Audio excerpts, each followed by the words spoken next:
एक बार एक शिकारी शिकार करने के लिए जंगल में पहुंचा। उसने अपने तीर पर बहुत ही खतरनाक जहर लगाया और शिकार को निशाना बना करके उसने तीर को छोड़ा, लेकिन उसका तीर चूक गया और तीर एक पेड़ पर जा लगा। वह पेड़ बहुत ही हरा भरा और बहुत सारे तोते उस पेड़ पर रहते थे। जैसे ही वह जहरीला तीर उस पेड़ पर जाकर लगा, वह पेड़ धीरे धीरे सूखने लगा और उस पेड़ पर जो भी तोते रहते थे वह एक एक करके उस पेड़ को छोड़कर जाने लगे।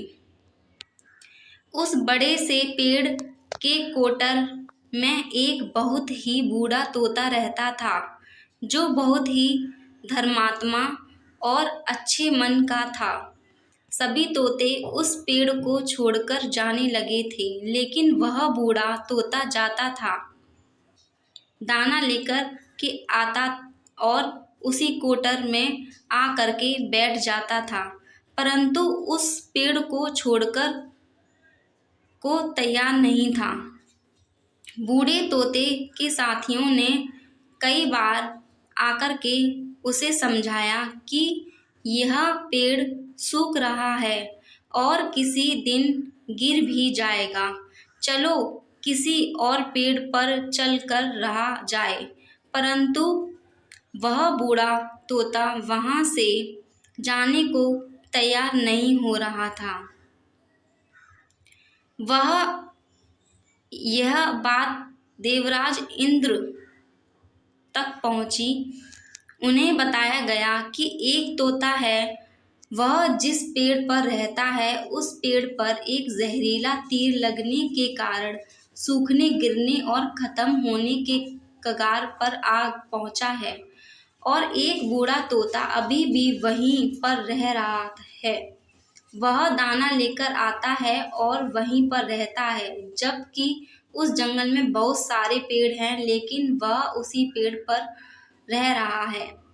देवराज इंद्र प्रकट हुए और उस बूढ़े तोते से कहने लगे कि आप बहुत धर्मात्मा हैं, बहुत ही अच्छे मन के हैं, लेकिन आप इस पेड़ को छोड़कर किसी और पेड़ पर चले जाइए, क्योंकि यह पेड़ कुछ ही दिनों में गिर जाएगा। तालाब के पास में बहुत से बड़े बड़े हरे भरे पेड़ हैं, बड़े बड़े कोटर हैं, उन पेड़ों पर फल भी लगे हुए हैं, उन्हें वहीं पर तोड़कर खा सकते हैं, परंतु यहाँ से आप चले जाएं।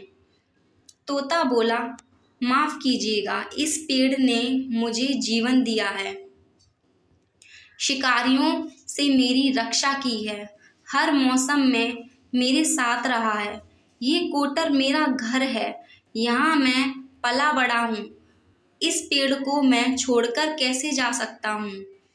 इस पर संकट आया है तो क्यों मैं इसे छोड़कर चला जाऊं? मैं ऐसा कभी नहीं कर सकता। देवराज इंद्र तोते से इस बात से बहुत ही प्रसन्न हुए।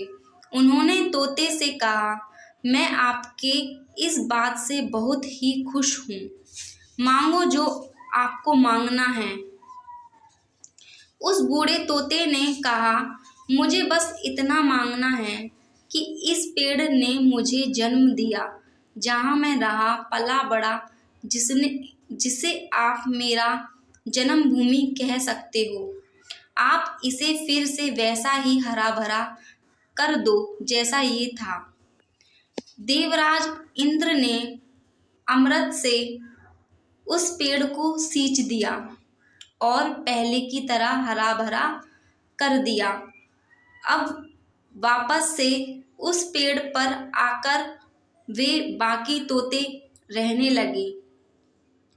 वह बूढ़ा तोता कुछ समय तक और जिंदा रहा, फिर उसकी मृत्यु हो गई और वह स्वर्ग में चला गया। यह कहानी हमें सिखाती है कि जब भी किसी इंसान का बुरा दौर आता है तो इमोशनली वह टूटा हुआ होता है, उसे किसी के सहारे की ज़रूरत होती है, किसी की आवश्यकता होती है। अगर आप ऐसे समय में उसे छोड़कर चले जाएंगे, उससे बात नहीं करेंगे, मुंह मोड़ लेंगे, तो आपसे बुरा कोई नहीं है। क्योंकि आप किसी के सुख का साथी बने या ना बने, लेकिन आपको हमेशा किसी के दुख का साथी ज़रूर बनना चाहिए।